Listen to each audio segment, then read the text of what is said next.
Ladies and gentlemen, welcome back to another brand new episode of Tokyo Ghoul Dark War. And in today's episode, what we're going to be doing is I'm going to be going ahead and showing off the Hinami Christmas moveset over here in this fancy old character box. But before we get into that, I actually wanted to go ahead and bring back something we did in the beginning of 2018, because I actually have a lot of fun with it.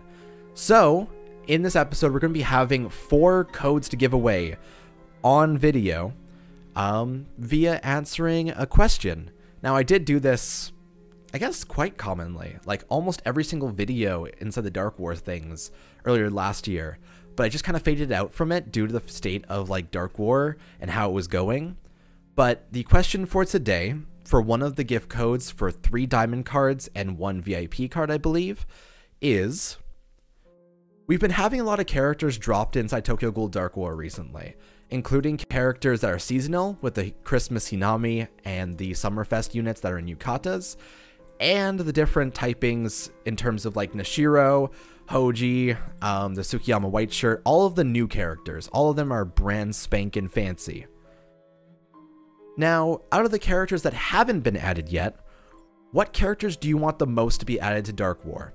I feel as if this question comes up quite often in the minds of people, and we've asked this before, but I feel as if because the state of the game has changed quite a bit, there is a lot more possibility now, and you can also kind of come up with a fancy moveset to adapt to things.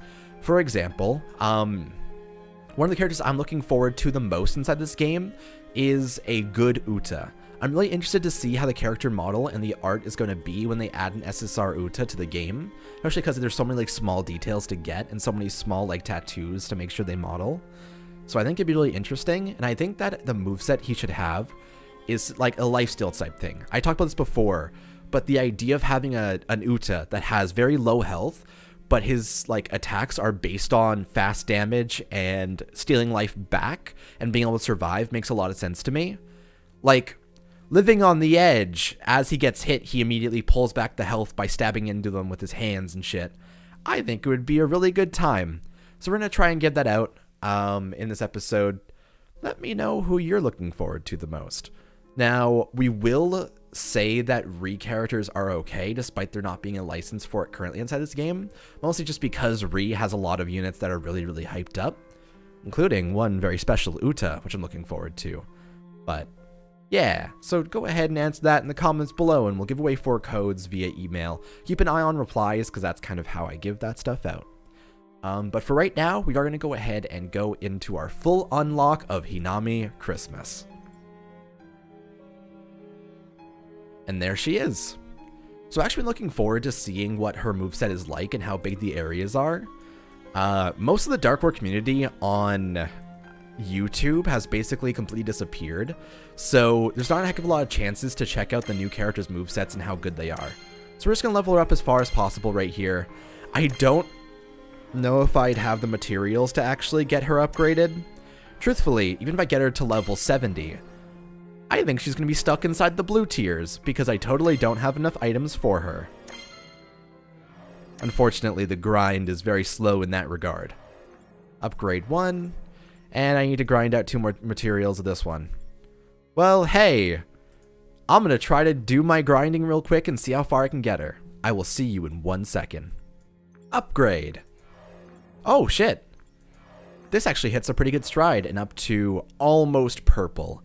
Okay, yeah, so we are ending up at +4 blue with a power of 178,000 power in total. I think that's all right. I hope you all have a great day.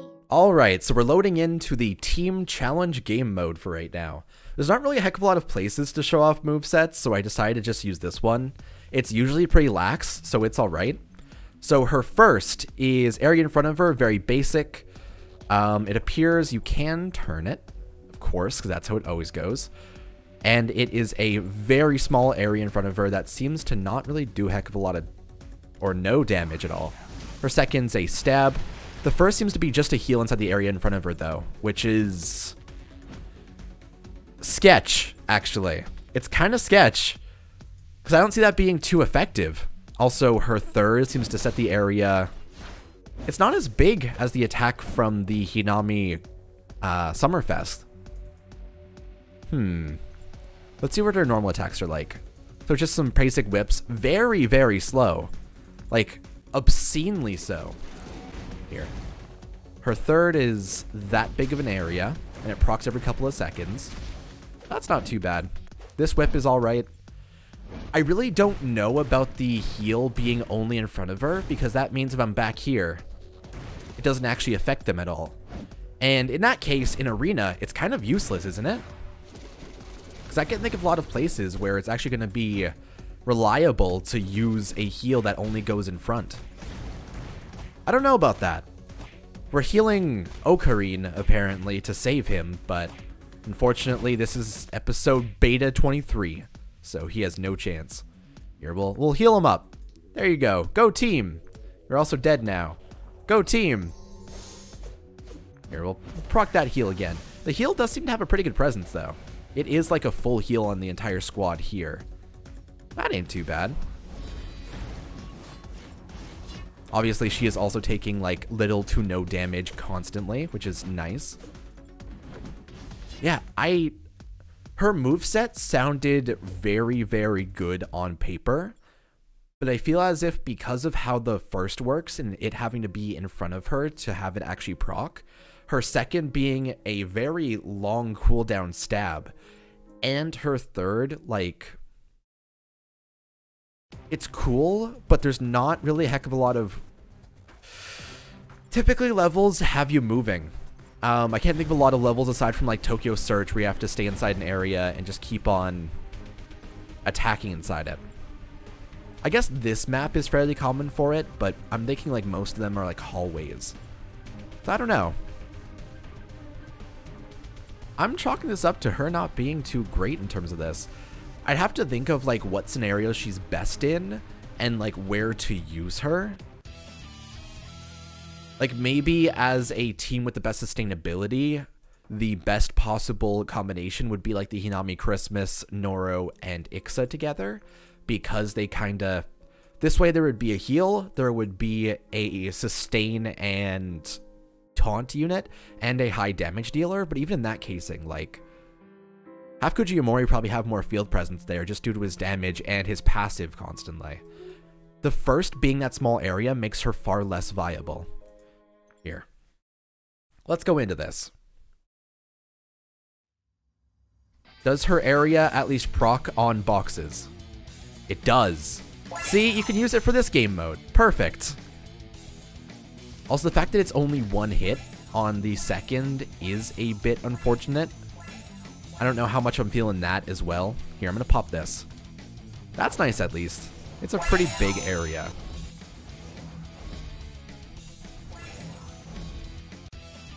Her unit with the Kagune coming out of her back, though, does look really, really nice. I feel as if her Kagune is very large and hard to model, so I think it looks very good for what it is. It's weird that they choose not to have her Kagune out here. Versus, like, the Christmas Toka, who always has her Kagune out. Interesting choices. Interesting.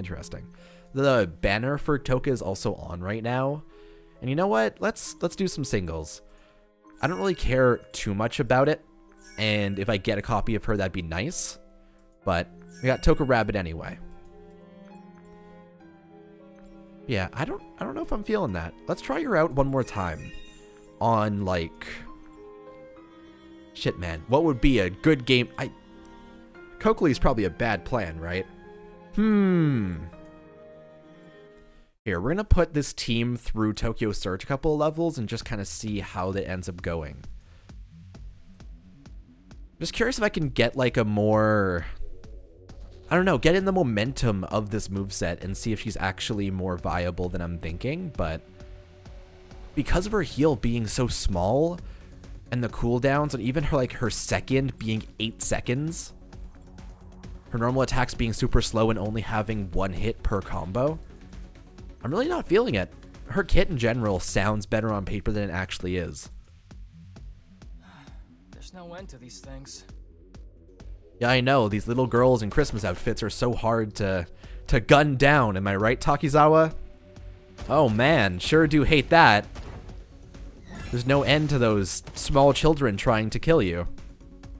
Too bad you lost. We are the ultimate zombies. I like her post-battle animation. It is very pleasant. Here, let's try this. This is actually a survive level, so it gives us a little bit more opportunity. Alright, survive.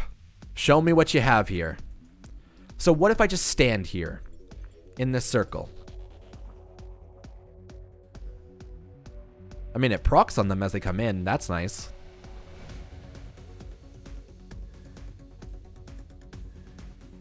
Yeah, it's okay. I'm really not feeling her moveset in general. Even this, like, normal attack is... It seems to have a far bigger radius than it actually does. Like, the animation's fairly big and feels as if it's like a strong attack, but it only procs immediately when they're in front of you. As most normal attacks do, but...